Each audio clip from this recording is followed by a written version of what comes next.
Bonjour, ici Vincent Bouvet du blog initiation-photo.com. Aujourd'hui, je partage avec vous comment supprimer le bruit numérique de vos photos dans Photoshop, mais à partir d'une prise de vue un peu spécifique. Pour commencer, il faut comprendre que le bruit est un phénomène dû au chauffement du capteur pour plusieurs raisons. Soit un temps de pause qui est trop long et pendant la durée de prise de vue, finalement, le capteur a tendance à chauffer. Et cette chaleur, émet, des artefacts, des imperfections au moment de l'enregistrement de la lumière par les photosites. Ou il s'agit, du phénomène de la poussée des ISO et de la même manière, on vient essayer de booster en suralimentant le capteur, ce qui vient aussi chauffer, le capteur et former ce, phénomène de bruit. Ce bruit est généré de manière aléatoire donc, et c'est cette particularité qu'on va pouvoir mettre à profit pour pouvoir l'effacer. Alors, pour effacer le bruit, en fait, il y a une technique de prise de vue, qui n'est pas utilisable dans tous les cas de figure, mais en tout cas qui est utilisable du moment que votre sujet est statique et que l'appareil aussi est statique. C'est-à-dire, il suffit de prendre des, photos sur pied avec le même cadrage et en fait une série de plusieurs photos, une dizaine de prises de vue, exactement du même cadrage, du même sujet, dans la même position, sans aucun mouvement, permet d'effacer le bruit qu'on aura enregistré sur chacune de ces photos pour en produire qu'une seule. Maintenant que vous avez compris la technique particulière de prise de vue, nous allons voir dans Photoshop comment, réaliser ça. Nous voici dans Photoshop et voici quelques, photos que j'ai, pris justement en série. Ce sont, des fichiers qui correspondent exactement à la même prise de vue. Alors, je viens ouvrir le fichier dans, Photoshop. Alors, la qualité de la photo, on s'en fiche, c'est pas le sujet ici. Mais sur cette prise de vue, on voit bien qu'il y a une présence de bruit important. Alors pour le coup, ma configuration, c'est, un Nikon D5, donc qui est déjà, pas mal en capacité de pas avoir trop de bruit, dans ses photos. Mais pour l'expérience, j'ai fait exprès de pousser un peu les potentiomètres et cette donc Nikon D5 ici et j'ai pris 1/200 de seconde, f5.6, 70 à ISO, 102 000. Donc j'ai vraiment poussé, la, le bruit, sur, mon capteur en poussant les ISO de façon, exagérée puisqu'on va pas faire des photos à 102 000, kilogrammes tout le temps. Mais là, c'est vraiment pour illustrer de façon flagrante, l'intérêt de cette retouche dans Photoshop. Donc, ici, c'est une photo, je viens l'ouvrir. Donc c'est vraiment le fichier brut, hein, que j'ouvre. Vous avez vu, j'ai fait aucun réglage différent dans Camera Raw. Je prends vraiment les fichiers bruts, pour, déjà aller plus vite et pour vous montrer que, c'est vraiment dans Photoshop que se fait l'opération, qui est à la base très puissante. Et si on vient, encore peaufiner les fichiers entre eux, en fait, on va encore pouvoir améliorer, la qualité du rendu final. Donc à chaque fois, je prends mon fichier, je le déplace dans la fenêtre, il ouvre Camera Raw, je fais OK sans aucune modification et je viens valider l'importation de l'image. Et donc, pour cet exercice, j'ai fait une dizaine de photographies. Plus vous aurez de photographies, et mieux le résultat sera probant et efficace. J'en ai plus que deux photos à importer. La dernière, voilà. Donc, j'ai 1, 2, 3, 4, 5, 6, 7, 8, 9, 10. Le dernier, je clique sur le petit cadenas pour le transformer en calque. Et voici ce que l'on a au niveau de l'image. Alors, je vais me mettre par exemple à ce niveau-là. On va zoomer vraiment dessus pour vous montrer l'aspect analogique. Vous voyez que les, les positions des points n'est jamais euh, au même endroit. Il y a toujours une modification, un effet, comment dire, il y a toujours un effet analogique qui fait que le bruit se trouve à des endroits différents.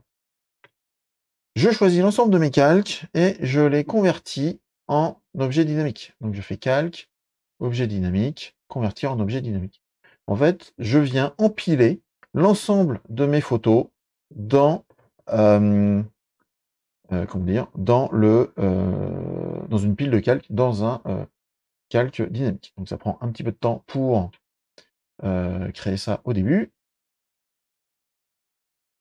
Ce qui est peut-être aussi dû au fait que je suis en train d'enregistrer la vidéo et voilà. Donc ça va être mon fichier source. Finalement, il représente que la photo, du dessus qu'il y avait. Je duplique en faisant CTRL-J ce groupement de calques et là, on va réaliser une moyenne arithmétique ou une médiane. À vous de voir, en fonction des cas, vous allez avoir un meilleur résultat avec, une configuration ou l'autre. En fait, il suffit de sélectionner cet empilement de calques, donc cet objet dynamique. Vous allez sur Calque, objet dynamique, et cette fois-ci, vous choisissez mode d'empilement et on va faire moyenne arithmétique. En fait, il va faire le calcul de l'ensemble des calques qu'il a dans son objet dynamique et il va en faire la moyenne arithmétique. Et là, déjà, vous voyez que le résultat initial, final, est déjà largement plus propre que ce que l'on pouvait avoir. Il me reste encore du bruit. Si j'avais fait non pas 10 photos, mais 30 photos, j'aurais eu beaucoup moins de phénomènes de bruit là-dessus. Ça, c'est déjà le premier principe que l'on trouve, qui est déjà extraordinaire, puisque rien que là, on a énormément clarifié l'image. Alors, on peut aller un petit peu plus loin, puisque ces notions de calcul, finalement, en cherchant un petit peu, on peut extrapoler. Alors, qu'est-ce que je vais faire? Pour aller un poil plus loin, je reduplique mon empilement et cette fois-ci, je ne vais pas chercher, alors ce sera peut-être pas toujours le cas avec, l'empilement de photos que vous allez avoir, hein, mais calque dynamique et cette fois-ci, je vais aller chercher variance et je viens calculer la variance. Donc un petit peu les différences que l'on a au niveau de mes clichés. Donc ça me donne cette image-là et cette fois-ci, là où j'avais un mode de fusion normal en dessous, je viens lui appliquer un mode de fusion divisé. Et là, je me retrouve avec une image beaucoup, beaucoup, beaucoup moins bruitée. Et pour adoucir un petit peu ça, je viens le mettre à une opacité de 50%. Et j'ai une photo qui est largement plus euh, potable et largement plus belle que l'image originale. Regardez un petit peu au niveau de la pince et de cette partie-là, nous allons retrouver énormément de clarté dans cette image. Et là, je n'ai fait absolument aucun traitement à proprement dit de courbe de niveau de tout ce que l'on veut ou de traitement de bruit autre. C'est le traitement de bruit, c'est juste ce calcul arithmétique de moyenne et j'ai amélioré avec la prise en compte de la variance. Si on veut maintenant légèrement améliorer, on peut à ce moment, alors en appuyant sur la touche Alt, je viens pousser pour aller chercher le point chaud. Et là, j'ai une image qui est beaucoup plus propre. Et si je veux éclaircir un petit peu les ombres, je viens pousser un petit peu plus ici. Mais on voit qu'en termes de bruit et par rapport à l'initial, c'est carrément beaucoup plus propre. L'image est pas totalement nette, mais ça, c'est surtout dû au fait que j'ai pas pris la peine d'aligner les calques dans mon empilement à fond, au départ. Ça, c'était plus pour un gain de temps. Si vous prenez le temps en plus d'aligner les calques par rapport à ça, vous allez avoir une image beaucoup plus nette au final. Voilà ce que je voulais vous montrer aujourd'hui, c'est-à-dire qu'une petite technique, quand on associe des techniques de prise de vue avec la technique de retouche, en fait, on arrive à aller au-delà des capacités qu'on aurait naturellement juste à la prise de vue. Cette technique est à l'origine du traitement des images en astrophotographie. C'est-à-dire que la plupart du temps, on a énormément de bruit, il faut quand même monter en ISO pour ne pas enregistrer des mouvements des planètes et la rotation de la Terre.